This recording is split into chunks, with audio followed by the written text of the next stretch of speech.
ce qui est en haut est comme ce qui est en bas, disent nos vénérables ancêtres, pour signifier que le monde visible et le monde invisible sont imbriqués l'un dans l'autre. Cela appelle quelques considérations avant de commencer. D'abord, parlons de Dieu. Qui est Dieu? Pour nos ancêtres, Dieu était une petite étincelle, plus petite que la graine de peau, disent les Dogons, c'est-à-dire plus petite que la graine de fouillon, qui a grandi dans nous et à force de vibration a fini par atteindre le maximum de vibration, a donc fait exploser nous pour s'expectorer et commencer à créer le monde. Donc il est sorti d'une graine plus petite que la graine de peau à devenir la force vitale, l'énergie cosmique, à partir de laquelle il a commencé à se distribuer pour créer tout ce qui est naturel et qui existe dans le monde. Donc les plantes, les animaux, les minéraux et l'être humain. L'être humain étant la dernière et la plus perfectionnée de ces créatures. Ce qui nous amène donc à parler aussi de la composition de l'être humain. L'être humain est composé d'un corps physique et d'un corps spirituel. Son corps physique projette une ombre qui s'appelle l'ombre. Son corps spirituel projette une ombre qui s'appelle l'aura, que certains grands initiés peuvent voir quand ils regardent une personne. La couleur de l'aura peut leur dire si la personne est bonne ou mauvaise, si elle est en bonne santé ou si elle est en mauvaise santé. Et à côté du corps physique et de l'ombre qu'il projette, du corps spirituel, l'âme et de l'ombre de l'âme qui est l'aura, il y a la parcelle d'énergie que Dieu a mise en chacun de nous. C'est ça qui symbolise Dieu. C'est pourquoi on dit Dieu est à la fois parcelle et totalité de tout ce qui existe. Cette parcelle qu'il a mise en nous se trouve dans notre cœur. Car pour nos ancêtres, le cœur est le siège de la conscience et de l'intelligence. Voilà pourquoi ceux qui ont l'habitude de voir la place de vérité où le défunt ou la défunte passe son dernier examen de passage, il voit que c'est le cœur qui est posé sur un plateau et en confrontation avec la plume de la déesse Mate. Parce que c'est le cœur qui produit les pensées, c'est le cœur qui produit les paroles, c'est le cœur qui produit les actes et le cerveau ne fait qu'exécuter. Maintenant, quand survient la mort, qu'est-ce qui se passe? Quand survient la mort, le corps physique est enterré, il disparaît avec l'ombre, l'âme et son ombre, l'aura, disparaissent dans le monde invisible, disparaissent dans l'énergie cosmique, mais il reste la parcelle de Dieu qui symbolise l'être humain. Cette parcelle de Dieu est éternelle. Cette parcelle de Dieu hésite entre le monde physique et le monde invisible pendant un certain nombre de jours. Voilà pourquoi dans des civilisations, dans les variétés de la civilisation négro-africaine comme au Sénégal, au Mali, en Guinée, etc., il y a le sacrifice du 3e jour pour le défunt, 4e jour pour la défunte, 7e jour pour les deux, et 40e jour, les derniers sacrifices et les dernières offrandes pour tous les deux. Parce que jusqu'à ce jour-là, la personne pense qu'elle est encore dans ce monde. Elle voit tout ce qui se passe dans sa maison, mais elle ne peut pas intervenir. Mais au bout du 40e jour, elle sait que c'est terminé, son séjour dans ce monde physique doit être remplacé par son séjour dans le monde invisible. Les Bamana appellent ça Somayalama, c'est-à-dire changement de domicile.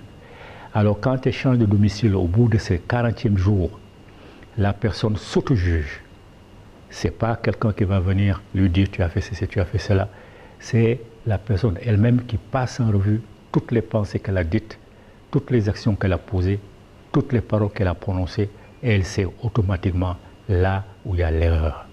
Et là, ce qu'il doit corriger, parce qu'il doit revenir, parce qu'il voit là où elle est des lumières plus brillantes qu'elle-même, des lumières moins brillantes qu'elle-même.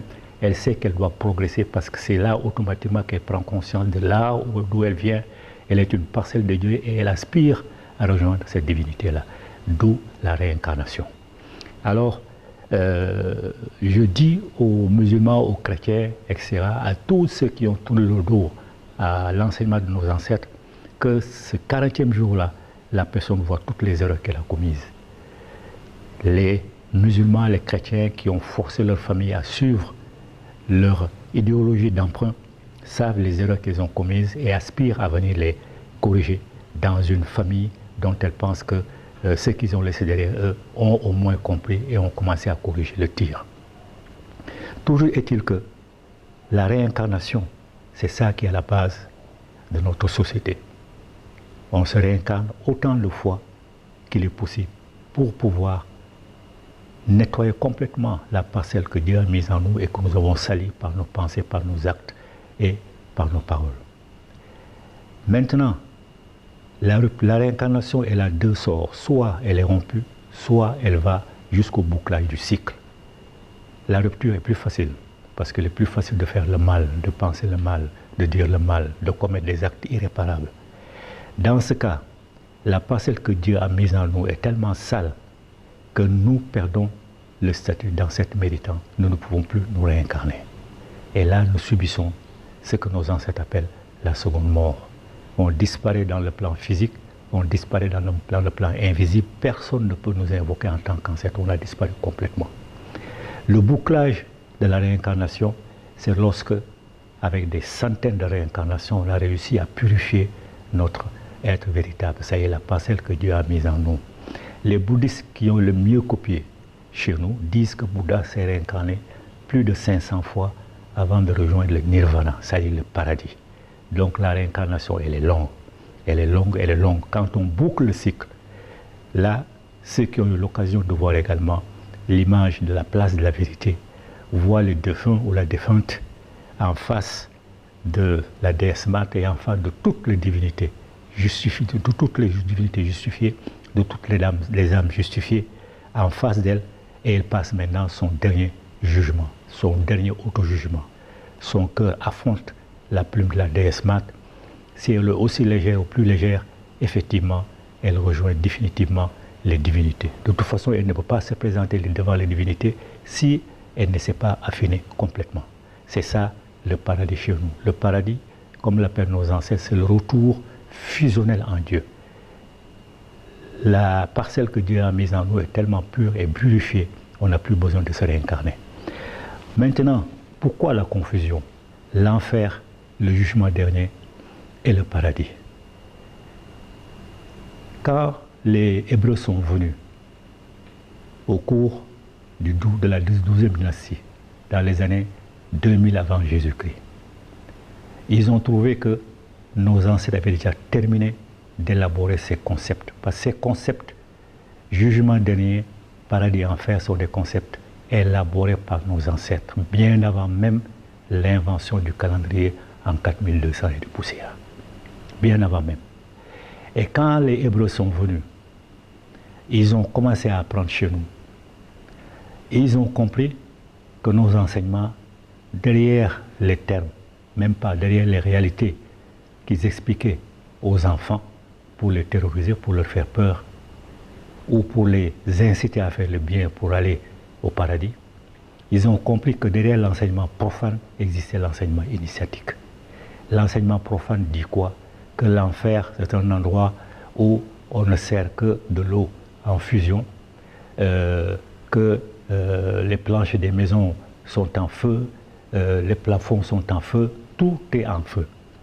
C'est ça l'enseignement profane destiné aux enfants pour leur faire peur. Et que de l'autre côté maintenant, quand on réussit à faire le bien, on va dans les jardins qu'ils appellent le champ des souchets, où on a tous les conforts possibles. Donc, mais les Hébreux, qui sont un peu plus versés dans la spiritualité, ont compris que derrière ces réalités-là, il y a d'autres réalités qu'ils ne peuvent pas percevoir, simplement parce qu'ils n'étaient pas circoncis. Et quand on n'est pas circoncis jusqu'à aujourd'hui, on ne rentre pas dans les centres initiatiques. Donc ils ne pouvaient pas percevoir la vérité. Et eux, les Hébreux et les Juifs, ne croient pas du tout en enfer parce qu'ils savent que ce n'est pas vrai. Ce sont les chrétiens, les autres Juifs qui sont convertis dans le christianisme, qui ont cru effectivement en l'enfer. Et à la réincarnation, ils y croyaient aussi, mais au concile de Nicée en 325, ils ont balayé la réincarnation pour qu'on ne voit pas l'influence de l'Égypte et ils l'ont remplacé par le purgatoire. Le purgatoire, c'est un endroit où les âmes salies subissent une certaine punition avant de pouvoir rejoindre le paradis. Donc, eux, ils ont écarté la réincarnation ou la punition entre guillemets, se fait dans le monde terrestre lorsqu'on se réincarne. Donc les Juifs, eux, ne croient pas du tout en l'enfer. Ce sont les chrétiens et les musulmans qui croient en l'enfer. Et qui croient également au paradis, où il y a des jardins, où il y a les houris que l'on offre aux hommes, etc., etc. Mais pour nos ancêtres, quand tu vas dans le centre initiatique, tu es circoncis, on t'explique que l'enfer ne peut pas exister. Parce que ce que Dieu a mis en nous, sa parcelle, elle est purement énergétique. Elle est pure comme Dieu, elle est énergie comme Dieu. Et une fois qu'il a quitté le corps physique pour aller dans le monde invisible, il ne connaît aucun besoin physiologique.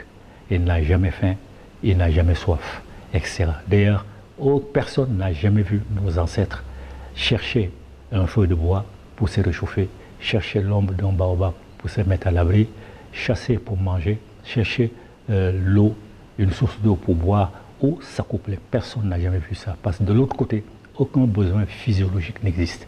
Mais l'émotion existe. Voilà pourquoi on se réincarne, tout simplement pour corriger nos défauts. L'émotion existe, elle. Donc à partir du moment où aucun besoin physiologique n'existe de l'autre côté, à partir du moment où le corps physique n'est pas reconstitué, il est évident que l'enfer ne peut pas exister. Il est évident que personne ne peut brûler l'enfer là-bas. Donc l'enfer pour nos ancêtres, c'est seulement ce que j'ai dit en premier lieu, la seconde mort. On meurt sur le plan physique, on meurt sur le plan spirituel, on ne se réincarne plus, on n'a plus la qualité d'ancêtre méritant et personne ne peut nous évoquer pour demander une aide quelconque. Et le retour maintenant fusionnel en Dieu, c'est ça le paradis. Quand on a réussi à purifier ce que Dieu a mis en nous et que nous avons sali, là maintenant nous nous approchons de plus en plus de lui, ayant atteint la pureté originelle comme lui, on retourne en son sein, on ne se réincarne plus. C'est ça justement le paradis chez nous, le retour fusionnel en Dieu. Quant au jugement dernier, d'ailleurs ceux qui parlent du jugement dernier sous-entendent qu'il y a eu plusieurs jugements. Or pour eux, dès que tu meurs, tu es jugé avec l'assistance de Mahomet ou l'assistance de Jésus-Christ ou l'assistance de je ne sais plus qui. Donc dès que tu meurs, tu es jugé. Ce qui est donc en contradiction avec le jugement dernier. Alors que le jugement dernier chez nous, c'est le passage à la place de vérité. L'être humain a tellement purifié l'énergie que Dieu a mise en elle, l'a complètement purifiée et n'a plus besoin de se réincarner. Voilà les trois réalités que l'on apprend lorsque on rentre en initiation après être circoncis. Comme les autres n'étaient pas circoncis, ils ne pouvaient pas être admis dans nos centres initiatiques. Alors ils ont pris les enseignements donnés aux enfants pour de l'argent comptant et c'est avec ça qu'ils terrorisent les gens. Il faut donc que notre communauté comprenne que l'enfer n'existe pas, qu'aucun Dieu n'est capable de l'amener en enfer parce que ce ne sont pas les autres dieux qui ont conçu l'enfer, ils n'en connaissent pas l'endroit, ils ne savent pas comment faire pour y aller. Donc qu'elle arrête avec ces balivernes-là. Maintenant, il y a une précision qu'il faut dire. Je disais que Abraham est venu pendant la 12e dynastie, dans les 2000 comme ça, avant Jésus-Christ. Quand Abraham est venu, ces concepts avaient déjà été arrêtés. Jugement dernier, paradis, enfer. Et Abraham a eu son fils Ismaël en Égypte pendant son séjour. Ismaël dont les Arabes se réclament comme leur ancêtre. Donc Ismaël qui est l'ancêtre des Arabes.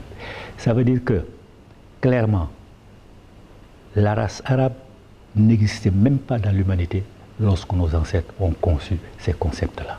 Donc il faut que les Africains sachent cela.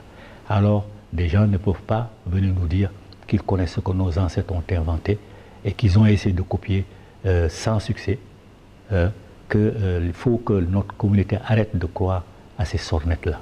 L'enfer n'existe pas, le paradis n'existe pas, le jugement dernier n'existe pas. C'est la réincarnation, le cycle de la réincarnation est rompu, on subit la seconde mort. Le cycle de la réincarnation est bouclé, là on réussit le retour fusionnel en Dieu. On n'a plus besoin de se réincarner. Ce sont les réalités là que les Africains doivent connaître. Voilà pourquoi il est important d'étudier ce que nos ancêtres ont dit de l'enfer, ou plus précisément de la seconde mort, du jugement dernier, ou plus précisément du passage à la place de vérité et du paradis, ou plus précisément le retour fusionnel en Dieu.